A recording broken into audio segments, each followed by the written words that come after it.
présentation du certificat RSE des entreprises de santé, un certificat donc lancé il y a 3 ans maintenant et animé notamment par Nathalie Jiménez, donc co-responsable pédagogique du certificat, à qui je laisse sans plus attendre la parole.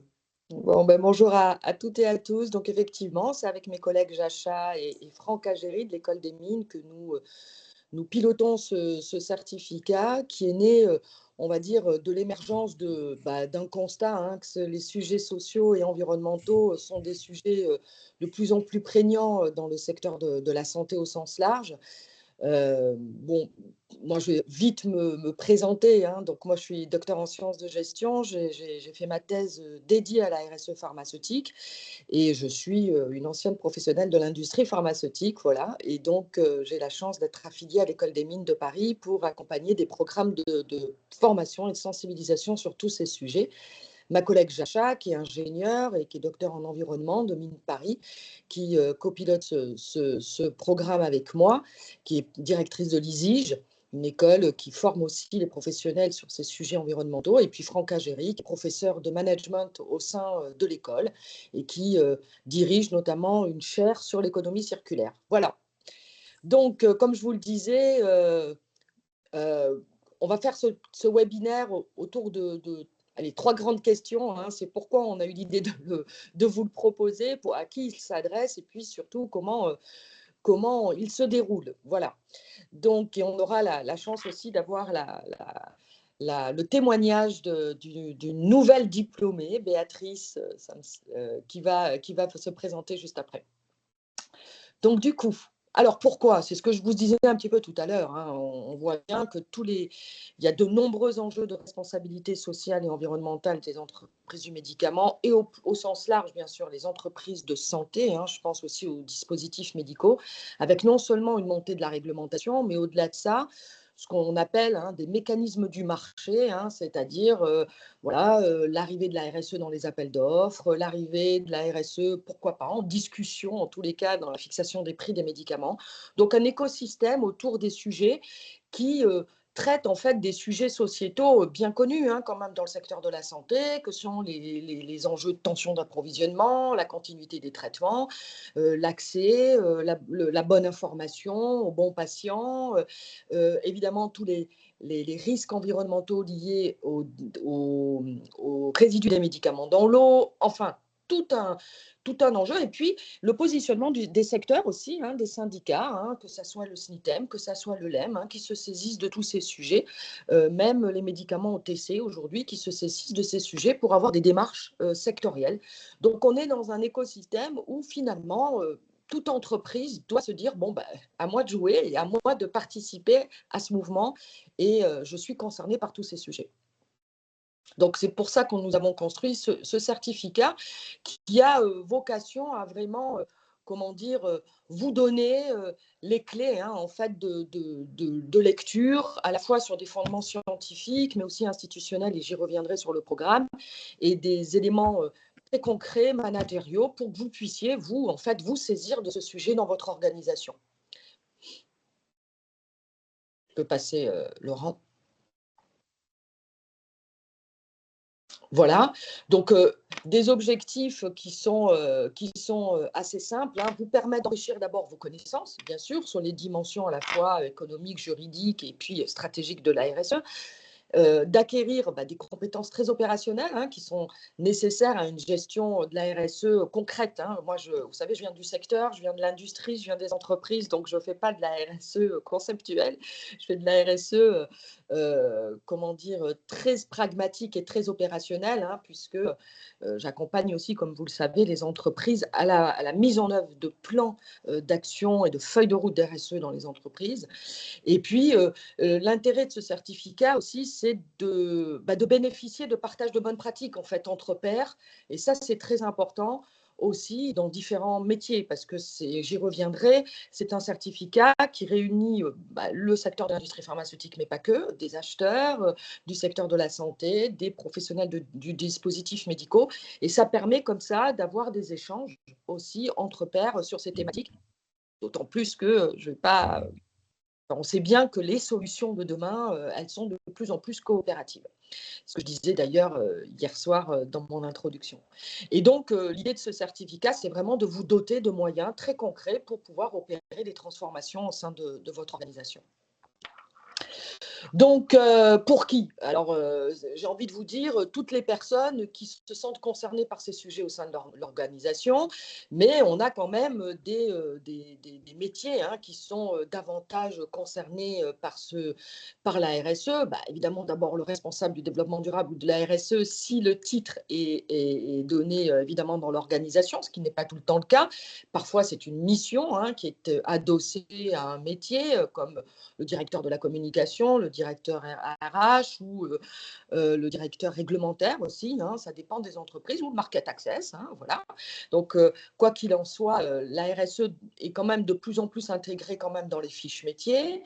Et puis, voilà, ça peut être le directeur de l'innovation, de la transformation, le responsable des affaires publiques, gouvernementales. C'est souvent d'ailleurs dans ces métiers que la RSE est ajoutée. Et juridique, hein, moi je l'ai vu aussi en pratique. Et puis, bien sûr, la communication, le marketing, enfin, tous les acteurs qui, à un moment donné, peuvent être intéressés par ce sujet, d'autant plus, et vous l'avez bien compris, que la RSE, quand elle est performative, elle doit être intégrée dans tous les métiers de l'organisation. Hein, donc, dans tous les cas, tous les métiers sont donc concernés. Donc concrètement, comment ça se déroule? Il y a 3 modules de formation, 3 grands thèmes. C'est-à-dire la formation se déroule sur 8 jours plus 1 jour, on y reviendra et Laurent y reviendra. Mais on a construit ce programme en 3 grands temps. C'est-à-dire un premier module qui est un module dit plus de fondements scientifiques. Hein.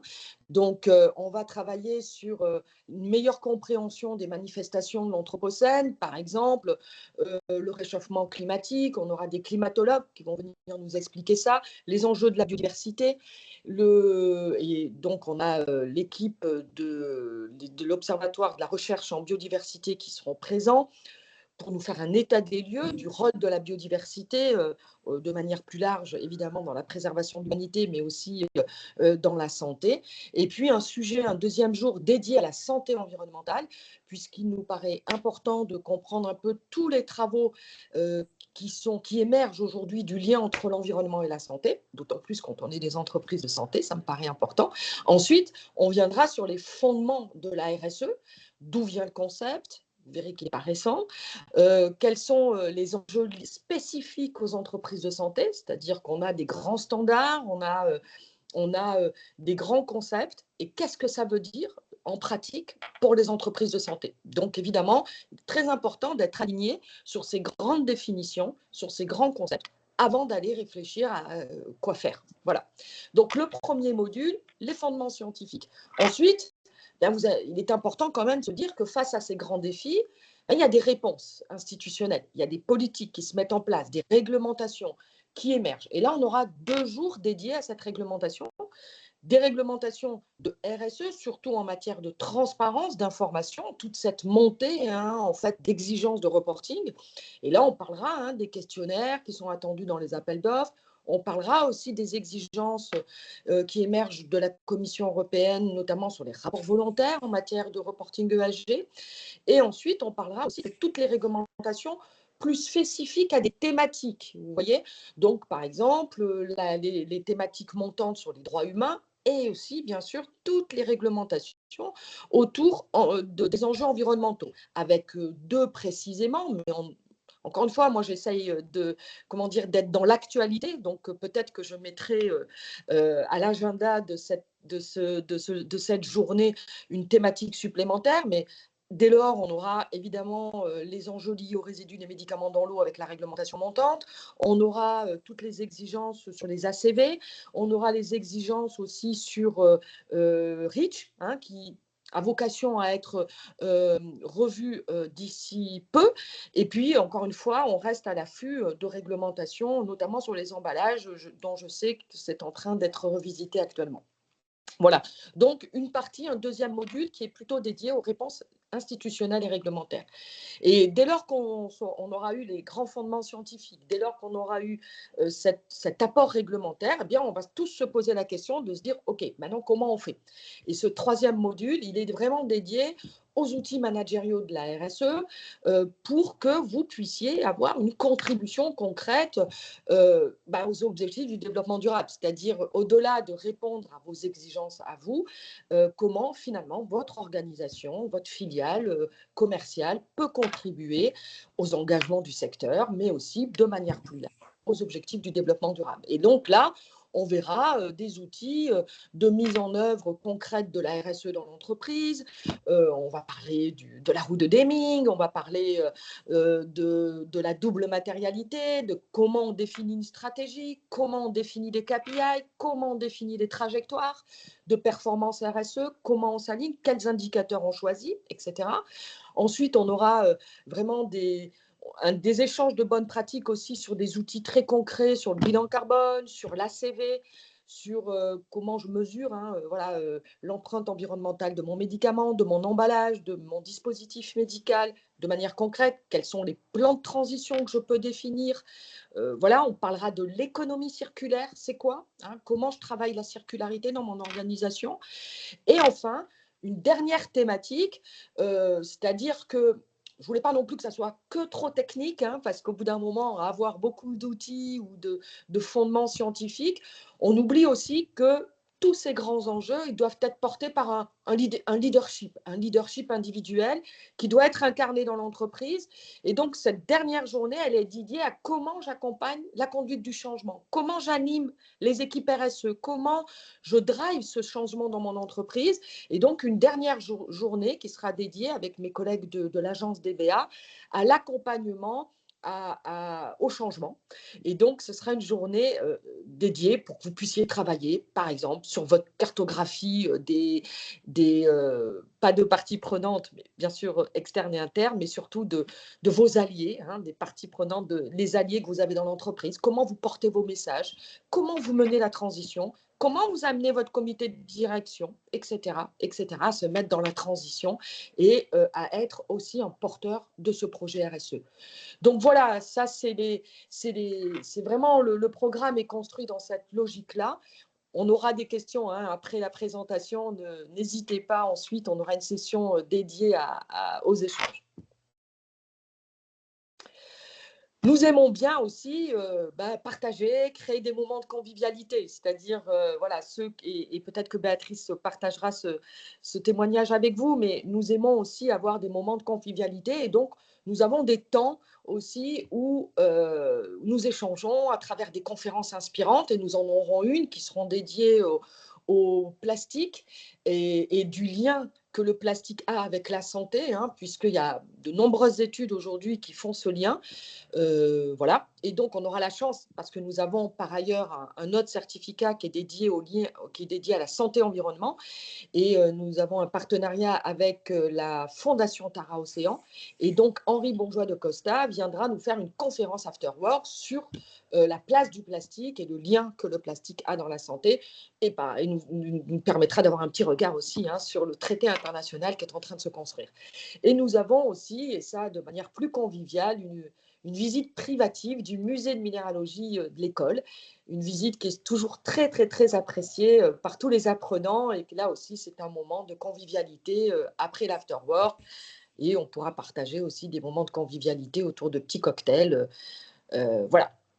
Pour mettre une ambiance. L'idée, c'est aussi d'avoir un réseau autour de vous, de partager entre alumni, entre pairs dans ce parcours. Donc voilà, une slide avant de laisser passer la parole à Béatrice, qui peut un peu témoigner de la manière dont elle a vécu cette aventure. Donc, on construit toujours ce programme pédagogique en essayant en étant dans la culture un peu de ce qu'est l'école des mines, c'est-à-dire vraiment le partage entre des apports scientifiques très académiques et un équilibre très opérationnel avec des études de cas concrets, des témoignages. On a à la fois des experts et des académiques qui viennent, le CNRS, Eric Guyardi, on a, comme je vous l'ai dit tout à l'heure, la Fondation pour la recherche en biodiversité, donc on a vraiment des chercheurs très engagés et des grands scientifiques de l'école, évidemment, hein, mes collègues de l'ISIGE et Franck Agéry, experts de l'école. Et à côté de ça, nous brassons avec des experts métiers. C'est très important pour nous. Et Pierre Souvet, par exemple, hein, qui est à la fois cardiologue, qui est aussi président de l'association Santé-Environnement, mais qui aussi travaille avec une alliance d'ONG pour porter ces sujets de santé-environnement. Et comme je vous le disais aussi, des professionnels comme des avocats, des experts de consultants, des consultants, etc., qui vont venir interagir et vous apporter leur expérience sur ces sujets. Et nous faisons aussi intervenir des anciens diplômés, notamment Marie, qui a l'habitude de venir un peu pitcher la manière dont elle a amené la stratégie chez Roche et comment aujourd'hui elle l'accompagne 2 ans après, 3 ans après, comment elle travaille avec son comité de direction. L'idée, c'est aussi d'avoir un peu de partage de bonnes pratiques. Voilà. Les conférences Afterwork, donc ça, je vous en ai parlé. Bon, voilà, j'ai assez parlé, mais j'espère que c'est assez clair et on pourra revenir sur des questions juste après. J'ai le plaisir d'accueillir Béatrice Samin, qui nous a fait, qui est fraîchement diplômée, hein, et qui était directrice du pôle médical de la CASIC. Donc, Béatrice, merci beaucoup d'être là et je te cède la parole pour peut-être témoigner et voilà, partage la manière dont tu as vécu ce certificat. Bon, eh bien, bonjour, ravie de pouvoir assurer ce témoignage en live. Ravie que l'École des Mines et que Nathalie et Laurent m'aient accepté dans ce certificat parce qu'en effet, jusqu'à présent, il n'y avait pas forcément beaucoup. J'étais la première acheteuse, hein, je crois, à rejoindre ce certificat. Ça peut étonner. Mais finalement, moi, j'ai appris énormément de choses et surtout, ça remet vraiment tous les process de RSE au centre et avec toutes les parties prenantes, puisque de toute manière, on est, comme le disait hier, je crois, le directeur de Novo Nordisk. Étienne Tichy. Voilà, on est toujours le scope 3 de quelqu'un. Hein. Donc c'est important et c'est important aussi de partager sur les exigences réglementaires de toutes les parties prenantes. Et alors que ce soit en effet sectoriel, hein, on vient de parler du plastique, etc., mais que ce soit aussi le fournisseur, lui, il a une obligation en fonction de la taille de son entreprise de faire un rapport de durabilité. Ah oui, j'en avais pas entendu parler. Ah je pourrais utiliser ce rapport, etc., etc., pour connaître mieux, pour pouvoir avancer. Parce que de toute manière, la RSE, c'est une aventure collective. Et c'est la fable du colibri, hein, c'est ça, Nathalie. Donc, chacun hein, met sa petite goutte ou sa petite pierre à l'édifice pour faire un monde meilleur et surtout transmettre quelque chose de meilleur aux futures générations, ou du moins moins pire que, que ça pourrait l'être en termes de prévision. Donc voilà, donc moi j'ai trouvé ça très riche, très convivial. Je crois que c'est un 360 qu'on fait degrés. Tout le monde y trouve son intérêt, qu'on soit institutionnel, qu'on soit dans la santé, professionnelle de santé, dans des structures hospitalières ou qu'on soit dans l'industrie de la santé. Voilà ce que je peux dire. Est-ce que vous voulez que je raconte autre chose ? Non, merci beaucoup Béatrice pour ce témoignage. Et c'est vrai que ce certificat, il est en premier lieu, et c'était un parti pris très fort, dédié aux entreprises de santé. Mais comme Béatrice, en très bonne acheteuse, ne lâche rien, pas convaincue de l'intégrer. Et j'ai trouvé ça, du coup, c'était vraiment, en tous les cas, une magnifique opportunité pour tout le monde. Et merci encore Béatrice pour ton enthousiasme, ton engagement. Parce que du coup, ça a créé effectivement ce dont tu parles, hein, c'est-à-dire ce lien entre l'acheteur aussi et l'entreprise. Donc, je ne sais pas s'il y a d'autres acheteurs qui s'inscriront cette année, mais effectivement, ça a permis de faire un écosystème. Voilà. On comprend mieux les exigences de chacun et on comprend mieux l'écosystème. Et on ne se limite pas à la CV carbone du produit ou à un questionnaire, je ne sais pas de lequel. Et on comprend mieux le sens et peut-être on réfléchit autrement à sa stratégie en général et quel que soit le poste qu'on occupe. Tout à fait. Bah, merci beaucoup. On va attendre pour voir s'il y a quelques questions. Si tu peux bien rester avec nous, Béatrice, c'est gentil.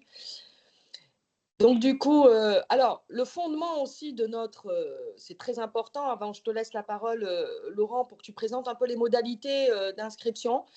On a un parti pris aussi à l'École des Mines, ce qui est très important, ce qui nous différencie sans doute d'autres formations, c'est que au-delà de ces 8 jours, le 9e jour étant dédié à la soutenance de votre projet applicatif. C'est ça le parti pris, c'est ce qui nous différencie et c'est un élément très fort et peut-être Béatrice, tu pourras compléter sur ce point-là. C'est-à-dire que sur ces 8 jours et dans ce programme, on va vous encourager à définir une problématique, un enjeu que vous avez envie de décortiquer dans le cadre de ce certificat. Évidemment, vous aurez des responsables pédagogiques pour vous accompagner dans votre réflexion.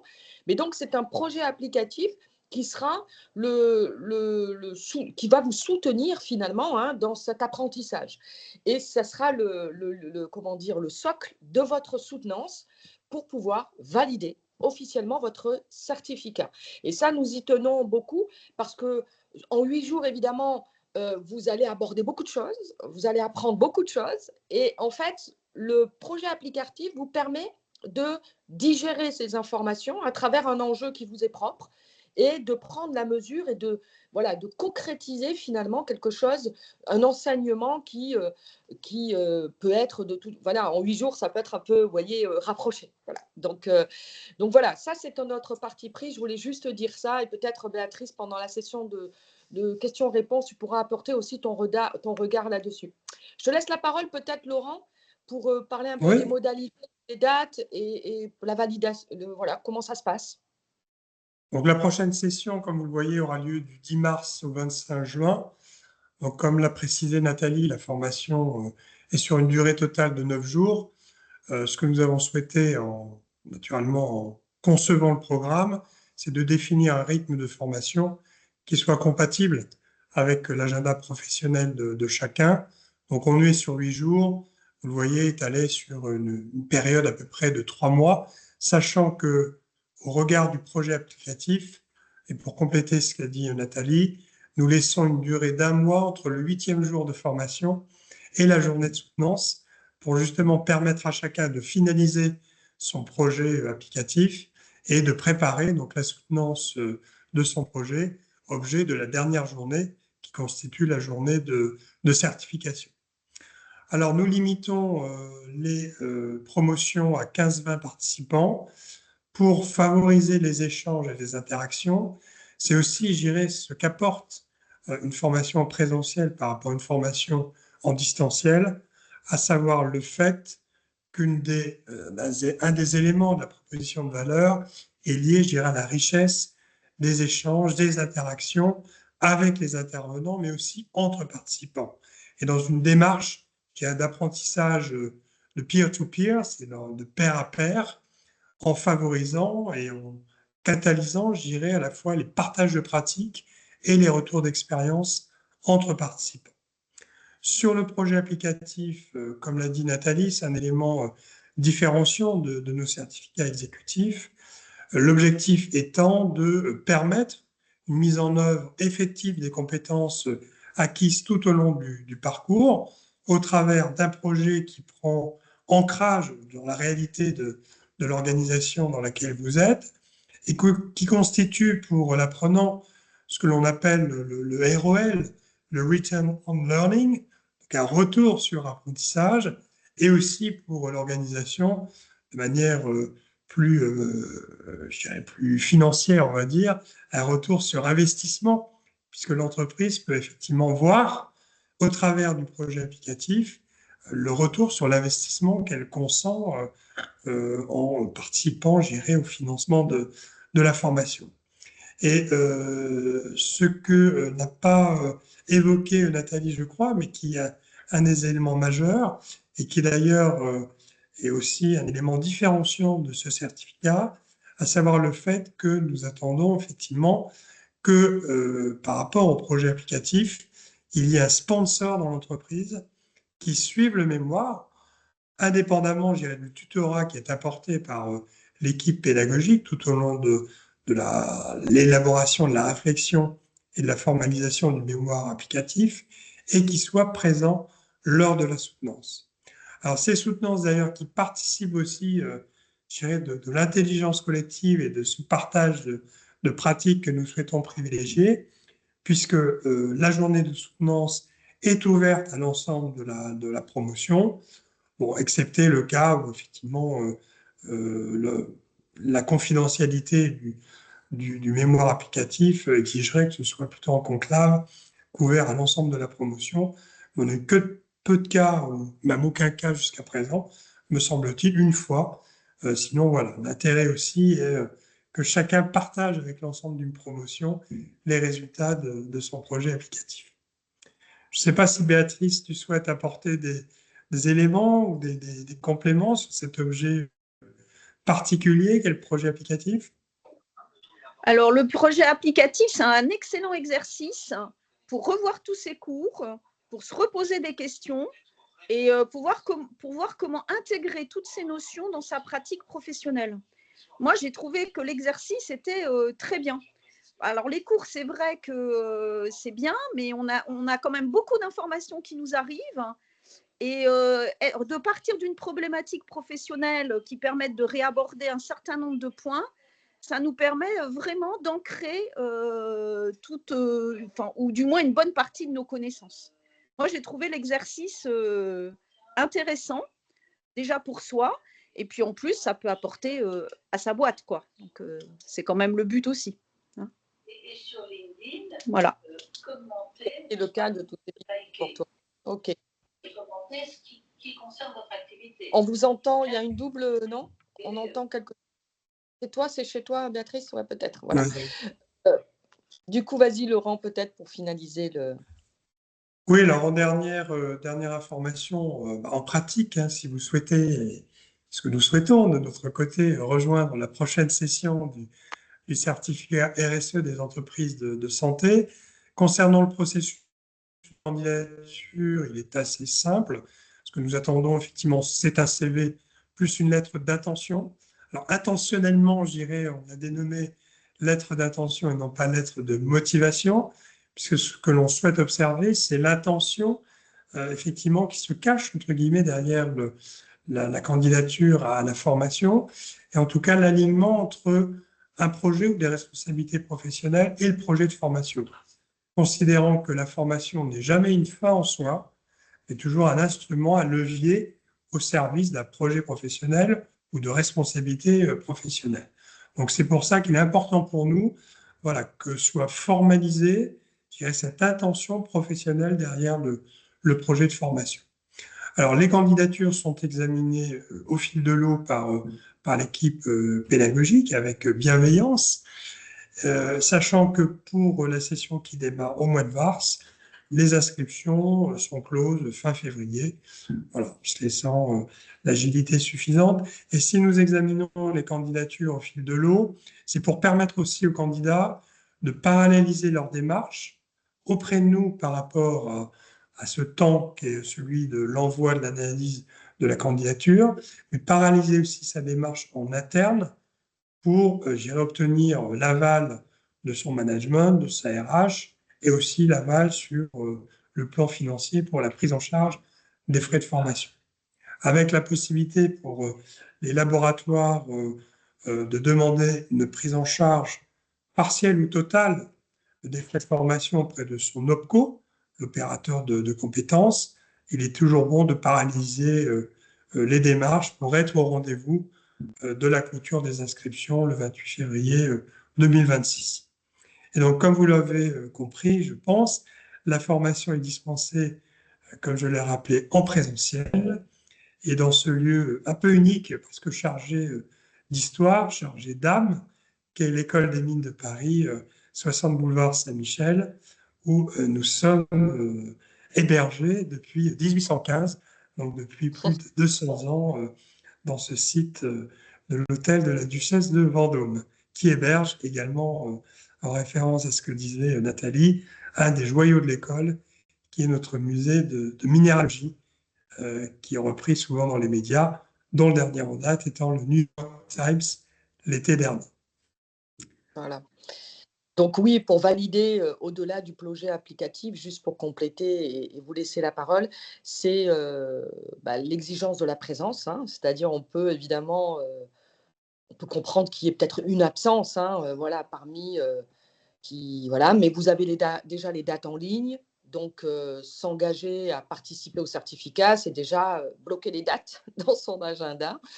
Et puis s'il y a un accident, évidemment, on peut comprendre, mais pour d'exigences qualité et pour nous, voilà, on exige qu'il y ait la présence évidemment de l'apprenant, voilà, pour valider aussi au-delà du projet applicatif qui doit être présenté en soutenance. Voilà, place aux questions. Merci de votre attention et comme l'a dit Nathalie, place aux questions-réponses. Parfait.